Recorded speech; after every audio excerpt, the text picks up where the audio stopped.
I used to work at this company, and on Thursdays we would have beer after work in the office. It was fantastic. We had a really tight-knit group, and it was a lot of fun. One day I mentioned Provençal rosé, and they said, "Rosé is terrible wine," unilaterally around the room.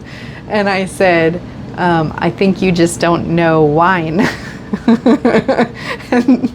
and they said, "Well, since you're so smart, why don't you teach us?" And so I said, "Fine, instead of beer next week, why don't we do a wine tasting?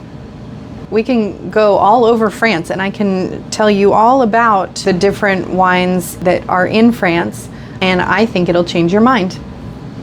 And they said, "Sure." And I had everybody pitch in some money, and we went out and we bought several wines, and we did a wine tasting the next week.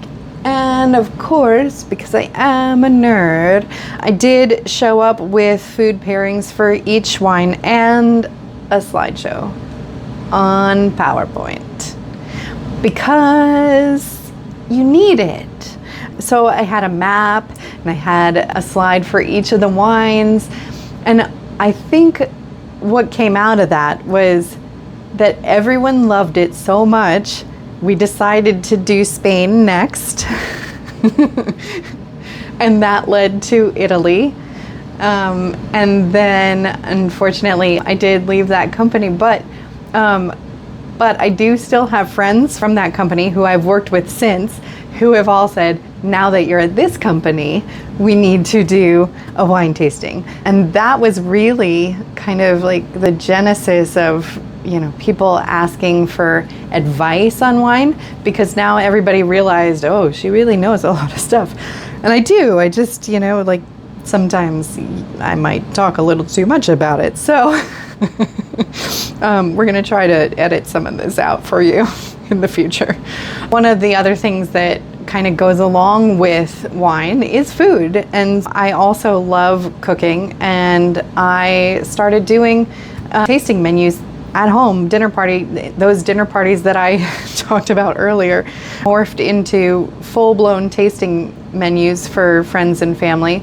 And now, since I know so much more about wine, I can pair proper wine with the meal. We don't have those kind of weird blow-ups where the wine doesn't match. And so during the pandemic, the kids said, "We know you do tasting menus for your friends. Could we do one?" And I thought, oh boy, this is going to be really, really hard, because kids' palates are not the same as adult palates. But I went ahead and charged on, and I think a big part of that tasting menu wasn't actually really the food, but it was really about teaching our oldest about the wines that I was pairing it with. So we got into the different wines, we got into why it paired with this and that, and she said, "Hey, can you teach me more about wines? Can we have an actual wine tasting?" And so I developed kind of a wine tasting that introduces the main varietals and why you would pick that over something else to pair something. And then your friends started asking questions, and it's just a big snowball, guys. Everyone loves wine. Everyone loves wine.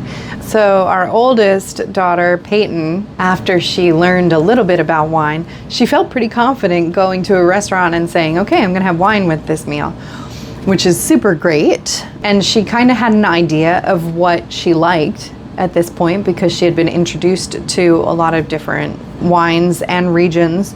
And that was all well and good until she got to a restaurant and saw the menu and said, "I don't recognize any of these wines." And she would take a picture of the menu. She would text message me and say, "This is urgent. I need a decision on a wine right now." And so we would play the matching game on what she was going to eat and what she wanted to drink.